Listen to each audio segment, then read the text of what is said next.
Are you one of the 24 million people who want to become an entrepreneur? Well, you're in the right place. Top 20 female founder, Stephanie Melodia, is an international keynote speaker, MBA lecturer, and startup advisor. Thanks for tuning in, and let's dive into this video. Maybe you've been mulling over an idea for a while. Maybe you've been lured in by the appeal of being your own boss on social media. Maybe you're fed up of the day job and feel like now is finally the time to do something about it. Maybe you've even tried something in the past and it didn't quite work out. Either way, something has brought you to this video, and I'm going to deliver on the promise of imparting the very best wisdom as it relates to entrepreneurship here in one digestible piece of content for you.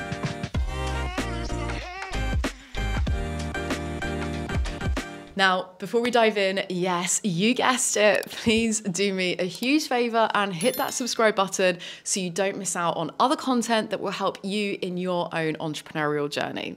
All right, let's get to it. Firstly, entrepreneurship is on the rise. Did you know, for example, that 101 new businesses were launched every hour last year?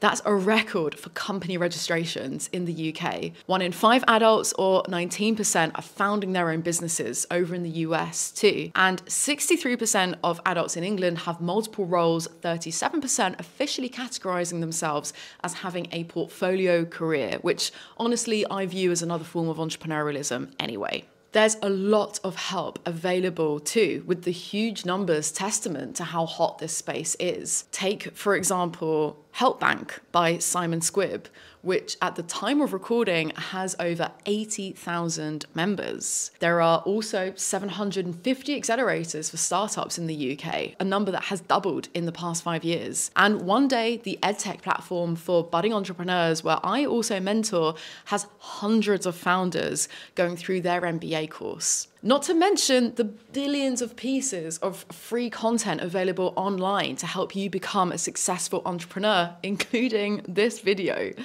So let's get back to you. I share all that context to basically say that there is so much help available now that we're actually faced with brand new problems. The obvious is overwhelm. Which community to join, which incubator or accelerator to apply to, which course to take, even which video to watch.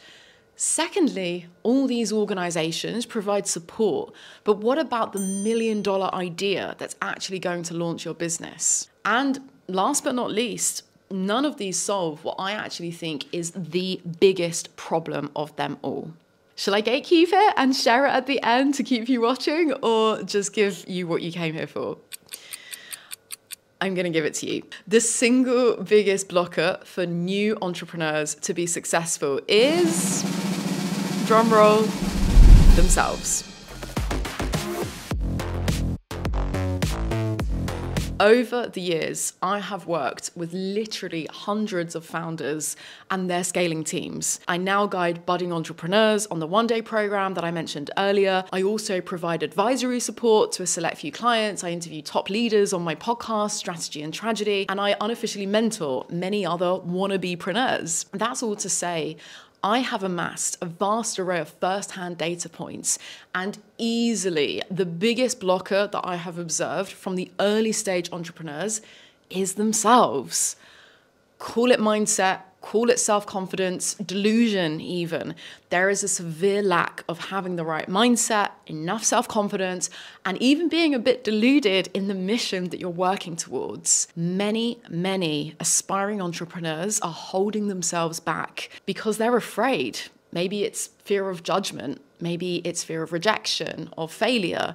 Maybe they don't even know what they're really even afraid of. But we all have some sort of narrative in our minds that, consciously or not, keep us where we are. And that narrative could be the responsibilities that you've got. It could be that you're an imposter, that you don't have enough experience, or that you don't quite fit the mold of a founder cookie cutter, that there's already enough competitors out there, that you don't have enough money. The list goes on and on and on and on. Is any of this sounding familiar? Now, look, I'm not here to tell you to quit your job and just blindly launch a business into a saturated marketplace.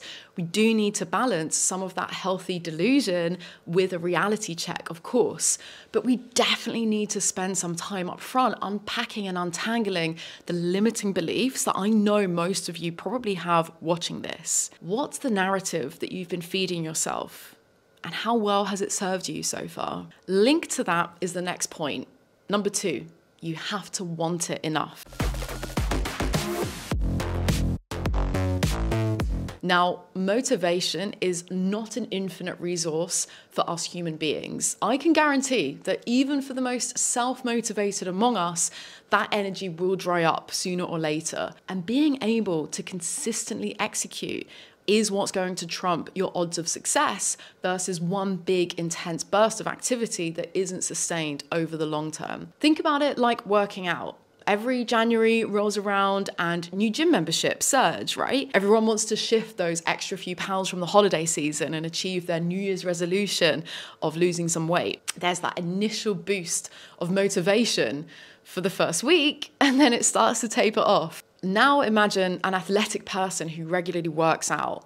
The compounded effects of even 1% a day all add up to a much greater number than just going at something intensely but shortly. It's showing up on the days that you don't feel like it. It's what you do in the dark that puts you in the light. So back to the point at hand, you have to want it enough. Is there something that you really care about? Do you have a vision in your mind's eye that you can clearly picture? This deeper cause that you're passionate about is going to help fuel your sustained efforts over time rather than that short burst of motivation that's only going to last for like a week or two. I talk to budding entrepreneurs and early stage founders on literally a daily basis. And when the progress is lacking, I honestly wonder to myself if it's because they really want it enough. All right, moving on. 3, prioritizing the right thing. Now, of course, when you've got 1,000,001 things to do, it's hard to know what the right thing even is. I mean, even without having 1,000,001 things to do, it's still hard to know what the right thing is. No one's got a crystal ball, but the real point here is refining your skill to prioritize. There are only so many hours in the day, and more importantly, you only have so much energy in a day. I just spoke about motivation, which relates to this, and I really believe that energy management versus time management is the bigger topic here. What could you get done in a seriously high energy couple of hours versus passing the time half asleep at your desk for a full day? So back to prioritizing. Because we have finite time and finite energy, learning how to select the top 1 to 3 things to focus on means we literally give ourselves a competitive advantage every 24 hours. But how do you decide? It's simple. In the very early days, you're in deep learning mode. Market research should therefore be your top priority. So that means focusing on customer interviews, collating survey responses, analyzing data, looking at key trends. These should all be at the top of your to-do list. A word of caution though, don't waste too much time on this or take that as a free pass to close yourself off to the world and not take action. You still need to move forward, you're just doing it in a more open-minded, scientific sort of way. As your business starts to pick up steam, the top priority is to focus on dollar bill, baby, aka generating revenue. Think of your priorities as needle-moving tasks. Ask yourself, what's the one thing I could do today that will either help me learn something meaningful for my new business or bring me closer to my goals? Now, I mentioned focus before. This is a key word that brings me onto the next top tip here. Becoming indistractable will be your biggest superpower. Credit to Nir Eyal for the term indistractable. That's the title of his latest best-selling book. You should definitely check out. He also wrote Hooked, if that rings any bells. So indistractable, the supreme state of heightened focus where nothing and no one can get your attention. Why does this matter so much? Well, let's put it to the test with this video. If you've made it this far, then kudos to you. You've already proven that you're at least some of the way to becoming indistractable. You've got the attention span to stick with me, at least until now, but has anything else happened since you started watching this video? Maybe an Instagram or WhatsApp notification popped up. Maybe you thought of something else and wrote down a note. Maybe you're on the move and something else caught your eye. The thing is, our mammal brains haven't caught up to the speed of innovation. We haven't had a chance to evolve fast enough to deal with the influx of information thrown at us every waking minute of every day. So context switching and always turning our attention to different things really drains our mental batteries. Think of it like this. You leave the house with your phone fully charged, and throughout the day, you're sending voice notes, listening to Spotify, watching YouTube, scrolling Instagram. You get home and your batteries run down. But here's the kicker. Our phones get a better night's rest than we do. We plug them in, charge them up, and they're ready with full batteries to go the next day. How about we do that to ourselves too, eh? So back to the point of becoming indistractable. I have to add here that it's not my intention to make anyone feel bad about this, by the way. We all struggle to focus, myself included, and I massively respect ADHD sufferers and wonderfully neurodiverse people, so I do acknowledge that these sorts of things are definitely easier for some more than others. But my point here is that we are categorically living in an attention economy. Gary Vee talks about day trading attention, and there's a really good Forbes article called Lost in the Scroll.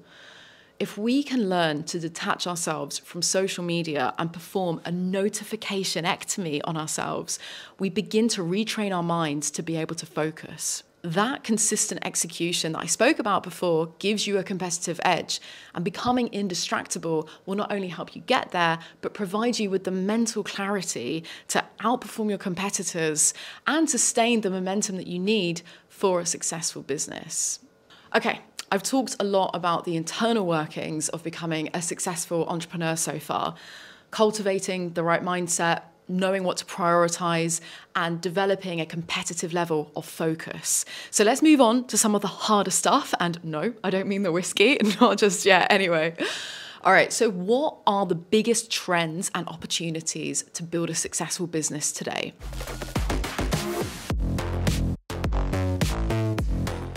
What exactly should your business be, in which sector, and why?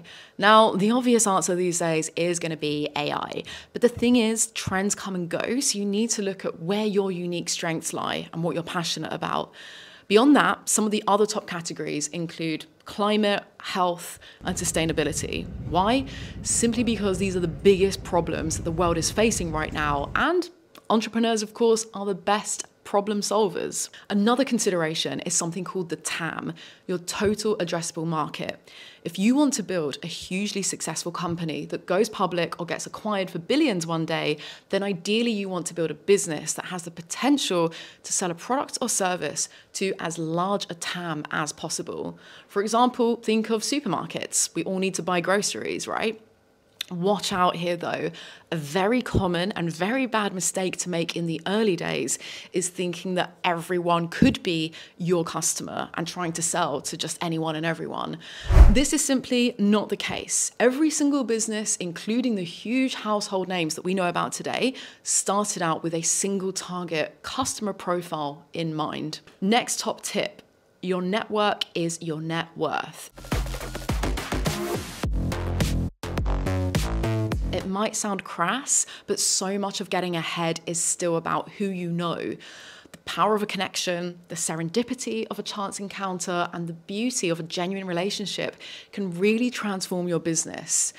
Even if you're an introvert, please make sure that you attend industry events, you join professional groups, online forums, and honestly, don't even hesitate to just be direct and reach out to other entrepreneurs and leaders for advice and collaboration. Building a strong network can provide valuable support, resources, and significant opportunities for growth. A good network will help you expand your reach and give you the much needed lift that you need. So make sure you get out there. 7, Wow, I cannot believe it's taken me 6 other points to get to this big one. They're all big ones, really, but we need to talk about marketing. Now, for those of you who don't already know, marketing very much used to be the day job for me. I ran an award-winning marketing consultancy for startups, so that's why I'm kind of flabbergasted that it's taken me until now to get to this point. All right, so startup marketing is my jam. On the media front, it can be very expensive to promote your business when you're just starting out. Things like social ads, PPC, influencer sponsorships, you can lose your money faster than you can say SEIS eligible. So be careful here. Instead, you need to think creatively and be brave with some out-of-the-box ideas. Don't be afraid to go old school and use traditional print media, for example, or do fun guerrilla marketing tactics. On the strategy side, nailing your market positioning, clarifying your key messaging, and having a proper sexy brand are all going to set you up for that real success. 2 more quick marketing tips on this section just before we move on. Prioritize your owned media channels. So for example, things like your own mailing list and your personal brand as the founder. Email marketing, personal brand are the most overlooked areas of marketing at the moment.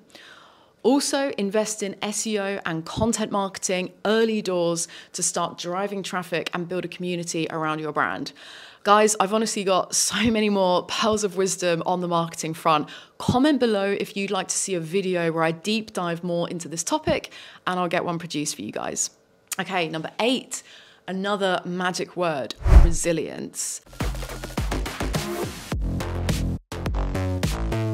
This one can be a lot easier said than done for some people because entrepreneurship is hard. It is really hard to just keep picking yourself back up again and just roll with the punches.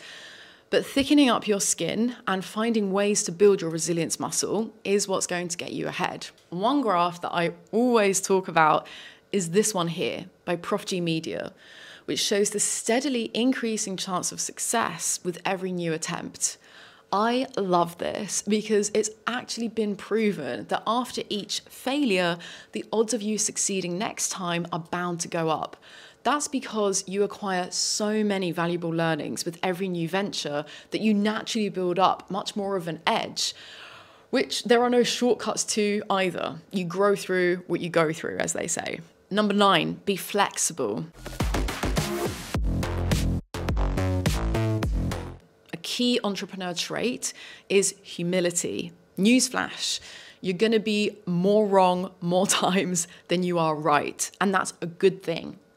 Having the humility to accept that and the growth mindset to embrace the feedback or the lessons learned as a positive thing is what's going to get you ahead.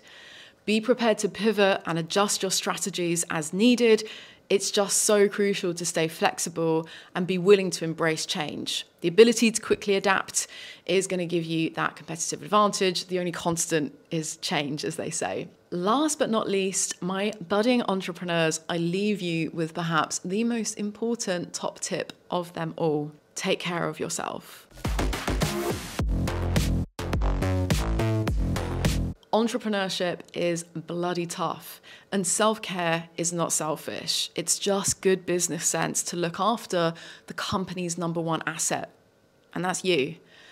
Avoid burnout by prioritizing your mental and physical well-being. Paradoxically, even more so when you feel like you're way too busy to find the time. I'm going to go all mother hen here now, but make sure that you schedule regular breaks, that you take your holidays, that you get a good night's sleep, eat good nutritious food, move your body, and incorporate mindfulness where possible too. Remember, your well-being is essential for the long-term success of your business.